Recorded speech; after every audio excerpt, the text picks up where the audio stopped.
Introducing the Hellebore class.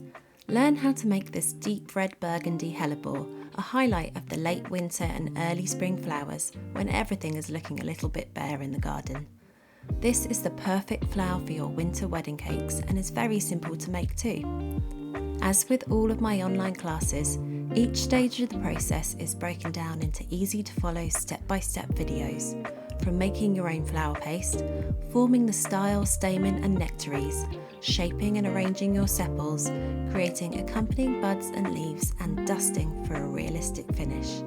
I have also included PDF cheat sheets and guides with links to the tools that I use, and you now have access to a class community where you can ask me any questions, connect with other students, or just share your beautiful creations. The class is also accessible from the Zenler app, so you can now access all of my classes and community from your mobile or tablet.